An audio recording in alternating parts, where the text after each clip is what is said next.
So one of the things that is driving me crazy in the current AI war, and I talked about this a lot before, I would try to go in a little bit more details about it this time, is basically people who focus a lot of effort, specifically from leadership, business perspective, about let's solve the problem of tomorrow. Let's go AGI, let's do decrease costs and stuff like this. But there are a lot of opportunities that's literally beneath their feet and they are not doing anything about it. So before I start talking about this, I just want to give a quick introduction about myself. I have been in software for about 23 years, give or take. Worked a big portion of this in FANG and FANG Plus companies like Amazon, Google, Microsoft, and a little bit smaller companies like Booking.com, startups, other smaller companies. I worked in US, in Canada, India, China, Egypt, Saudi Arabia, Netherlands, and now I live and work in United Kingdom in London. I worked in so many different domains like video games, systems, operating systems, databases, engines, mobile applications, augmented reality, AI, infrastructure, SRE, a lot of different domains, a lot of different business domains, switching between IC and management and leadership. I've been mainly working in leadership and management for the last maybe 12 years, give or take. I mentored thousands of people in a one-to-one capacity, millions through articles and videos. I teach computer science, data structure, problem solving, algorithms, design patterns, system design, things like that. And I'm also a polymath. I went through over a dozen different fields that has nothing to do with software, like law. I can drive airplanes. I went through counter-terrorism school, basically the same school that SWAT takes in Kings County in Washington, perfume design, photography, a lot of different things that has nothing to do with software really. And I think the reason why it's like that, it's a mixture between my neurodivergence. I have 3 different neurodivergence. I am bipolar, I have ADHD, I also have some sort of a little bit minor or not really that major case of OCD. I also have a gifted level IQ. I'm a member in Mensa, Entertel, 999 Society. So that kind of mixture between things helped me, or basically, I think it's physically structured my brain to work horizontally, which means I think I spent maybe the biggest part of my life until maybe 2003 or 2023 or 2022. I spent the majority of my life just really feeling bad. And the reason is every time I join a new place or I join a new company and basically I go through onboarding with same people, I find everyone is going faster than me. And a lot of stuff that doesn't make sense to me or I think I don't understand, I find other people really understand this. And it drove me crazy because I know for a fact I'm not stupid. I have proven IQ about this, and I have a lot of stuff that I did in my life that proves that from a perspective of impact and production. So I didn't really have a clue why I'm taking longer than everyone else. When I started knowing more about my neurodivergence, I only found out about my ADHD about 2.5 years ago. And I was joining Google at that time, and it came to me. And it came to me really in a surprising way. So at that time, I joined an SRE in a business communication area. And basically the entire team was new because it used to be owned by a different team. So we went together in a lot of onboarding sessions. At the beginning, people would go in there basically those sessions talking about different things. And I would have a question or multiple questions about multiple things. And I look around me, I don't see anyone really even showing any kind of signal that they are really stuck on that place. So for me, I'm the only one who's not understanding this. Maybe it is very basic. So I go and I basically get disconnected from whatever they're talking about. I start Googling and I start using the internal search engine as well. And by the time I find the conclusion that I cannot find an answer for this, there would be a lot of slides, so I would need time to connect, and then the whole session would end, and I still have the same question or set of questions not answered. On one time, I started asking those questions that I think everyone finds very basic, and to my surprise, the reaction is always the same. It would be the person would be just pausing for a little bit, and it's like, oh, actually, that's a good question. I don't really know. And then they start asking someone else from their team, and that person asks someone else, and it would spawn on like different discussions. It takes like 10 minutes. And then after that, I keep getting the same feedback from different people. Like they would reach to me on like chat, or if we are like face to face, and they ask me like, how many years you have in like basically experience in working with telecom? And I was like, okay, it's the first time ever I'm hearing about this in the room. And they're like, really? Because your questions are very insightful. They can never come from someone who never saw this before. And then it started clicking in my brain. It's not really about like being intelligent or the IQ or stuff like that.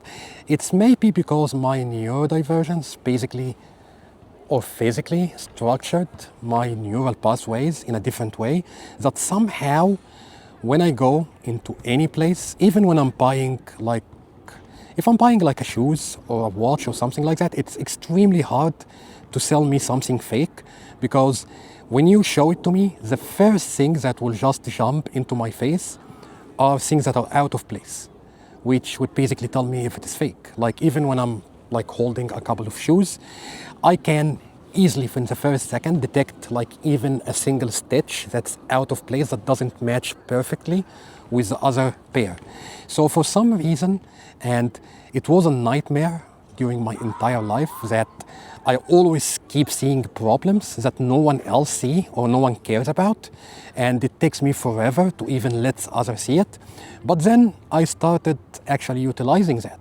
That may be my strength, that may be my difference from everyone else. And that pushes us back into the topic I want to talk about today, which is how a lot of leaders around us are lacking any sort of vision that you can think of. And I would talk about that within two specific domains that everyone is familiar with, which is food delivery, like basically Deliveroo, DoorDash, Uber Eats, Just Eats, all of those things, and like basically tourism business through reservation, like Booking.com, Expedia, all those kind of stuff, okay? So let's start with the travel industry. So if you go back with your memory, like if you are the same age as me, or if you are younger and went to Google this, before like automated system or like e-commerce platforms that work in traveling, like Booking.com, Expedia, all of this existed, the way that people traveled before was done through what's called like a travel agent. So a travel agent would be basically someone who would know a lot about like destinations, experiences, companies, airlines, stuff like that, and they would potentially like have an office somewhere. You would go to that person, you would tell them in many cases about what you're looking for from an experience perspective, which is, I have a couple of weeks of vacation this year. I want to take my family in a place that's sunny, it has a beach, good sandy beach, and kids friendly. I don't want it to be like super expensive. I want to be like within a flight of like maybe 3 to 4 hours max, because my wife doesn't like lengthy flights. So you will give them a lot of information about what you enjoy to be doing, and they will come up with two things. They will come up with where, or maybe different options where you should go, and when is the best time to fit your requirements, your expectations from like schedule and your budget, okay? Now, like if you look, a lot of businesses came into place, Booking.com, Expedia, like Travelodge, all those kind of stuff. And some way during this journey, we lost that. If you go to Booking.com, Expedia, any of those websites or platform, what is the first thing they ask you? Location. What is the second thing they ask you? Time or date. Those are the output that you used to get from the agent. They now became the input for those systems. What is the impact of this? Horrible experience. Because if you think about your vacation, what is common between everyone who has like a full-time job is that you are not free to choose any time for any length, okay? You have limited vacation budget per year. If you have kids in school, it's even becoming worse and worse because you can only go during their off time. So you have limited timing and you usually have limited budgets, and you usually end up doing one of those major vacations once a year.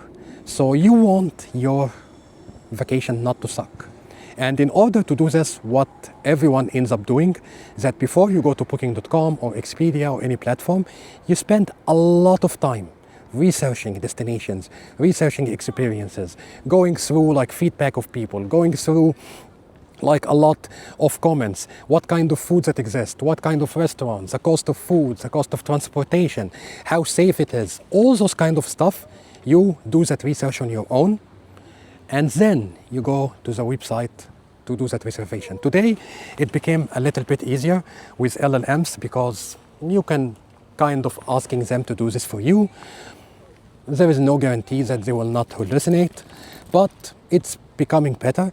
But when you go back to like Booking.com and Expedia and other places like this, why on earth they don't have something like this?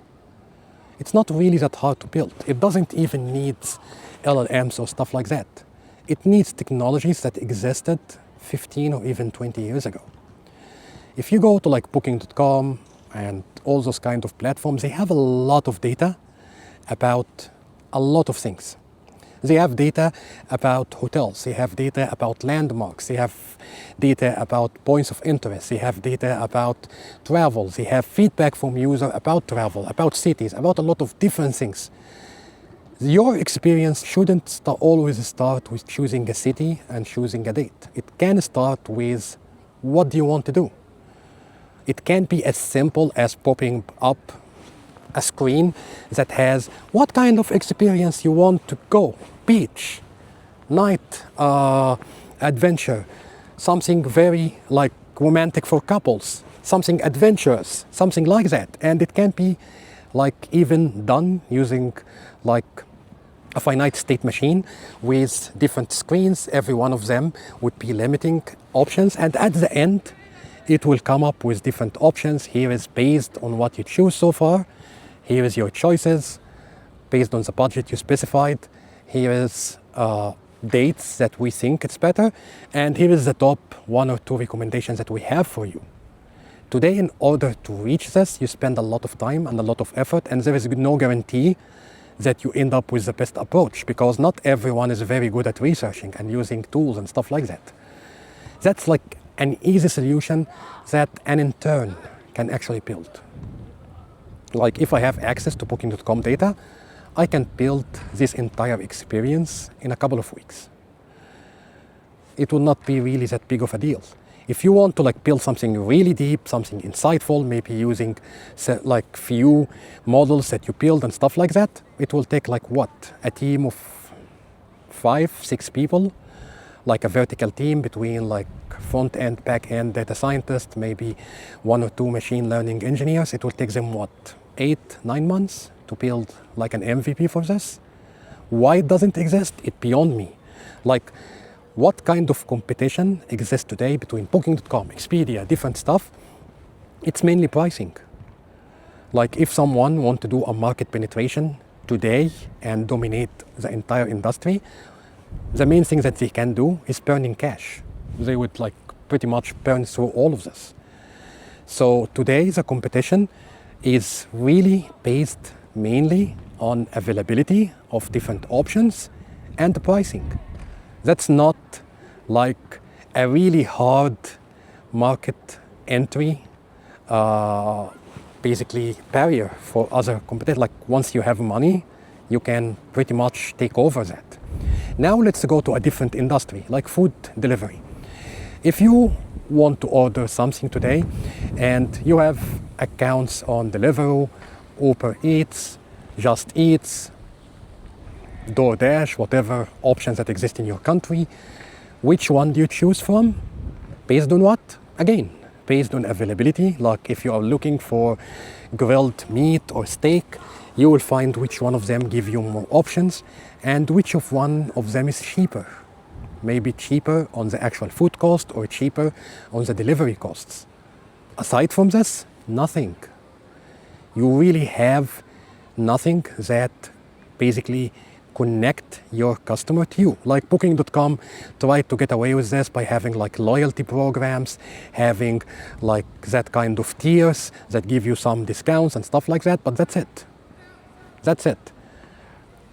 Deliveroo have similar things where you get like some cash back and you use this, but that's not really a great market entry barrier. So let's go again to the food experience itself.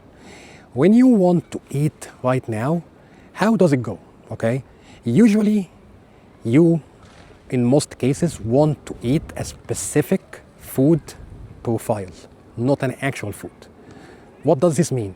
Like you want to eat something grilled over charcoal. Maybe steak, maybe burger, maybe ribs. You could be open for options. But again, what is the first thing that Deliveroo, Just Eat, Uber Eat, all those sites ask you is what kind of meal or food you're looking for, or what restaurant. I really don't know. I just want to eat something grilled. Or can you suggest to me something? I became adventurous last week and I tried some Asian food that I never tried before. I really liked it. Can you suggest to me something within the same kind of category of food or taste palette, or basically some same kind of like spices that's being used or stuff like that? Today it's impossible to do this on any of those platforms. All filters would go to choose like, oh, Chinese versus Mexican versus Mediterranean, or costs whatever, or it's halal or not, or what kind of health certificate does it have, or delivery distance, or delivery cost, or things like that. But where is the actual tasting palette that exists here? It doesn't. Like what if I like to eat sweet and sour, but I don't like it with a lot of sauce, so it becomes almost like a soup, or not so much sauce, so it becomes very dry. I also like it to be crunchy from outside and softer from inside. Tell me how on earth I would be searching on something like that. I can't. Today I can't. Today the only way I can end up having this is either I keep ordering from the same place that I know is good, or basically try another place and it would be a coin flip. Can any of those businesses like Deliveroo or any of them do better? Of course. They have a lot of data. They have data about places that I ordered from over and over for sweet and sour, and other places that I ordered once. What is the difference? Why I keep ordering from this and not that? You can do data analytics on this and over time start understanding how my taste profile looks like. What do I hate? What do I enjoy? Based on this, not only you would be suggesting where I should be eating sweet and sour from, but you can suggest other plates that have similar profile to sweet and sour with a great certainty that I would like it. You can understand when and where I order something like Italian food. And based on this, you can proactively suggest the right food at the right time, at the right place. You can even go and start a totally new revenue stream that doesn't exist today, which is market analysis. I want to open a falafel place. Where is, like in London, for example, where is the best place that can give me a competitive advantage? I'm willing to pay maybe 30, 40,000 pounds for a report like that. Can Deliveroo give me this report today? Of course. How? Easy. What are the places that people go and search for falafel and they end up not finding it or not ordering it because they cannot find what they're looking for? And based on this, I can easily give a report saying that if you open in this specific area, I can guarantee at least X amount of orders just through my website, because that's what people keep searching for and they can never find. There is like a lot of ideas like that. Many of them would literally generate like a totally new revenue stream without much investment on anything. The data exists, the infrastructure exists. You just need to expose it somehow or build some analysis on the top of it. You can go through that same kind of thing on every single business out there. I made a presentation before. I went through 14 different business domains with the same kind of mentality. It is extremely easy to spot that. It's extremely easy for someone who has some sort of like deep technical knowledge to understand the kind of investment needed to do something like this. It's not really that big from a technology perspective. You can build it like an MVP. You can have like a team of 3 or 4 do that. You can have some interns work on it on a summer, like building an MVP, and then release it for some selected markets or some selected customers or by invitation only, and start seeing if it actually generates the kind of ROI you're looking for or not. But start doing that. If you look at all those industries, booking.com, food delivery, all things like that, and you go last 5-10 years, did anything change at all? Not really. Like the same experience I used in booking.com back in 2015 is almost the same today. Yeah, they increased coverage, they added more cities, they added more points of interest, they added more dates, they became more efficient in pricing, but it is exactly the same thing. Like, how comes 10 years would pass through and you still the same business? You only grow based on the growth of your customer base, like by just acquiring more customers. Because at some point, you cannot acquire more customers. Your market would be like full. And that's why most of those companies would go like through a lot of growth, sometimes hyper growth, and then they will reach a point where they become like pretty stable over years.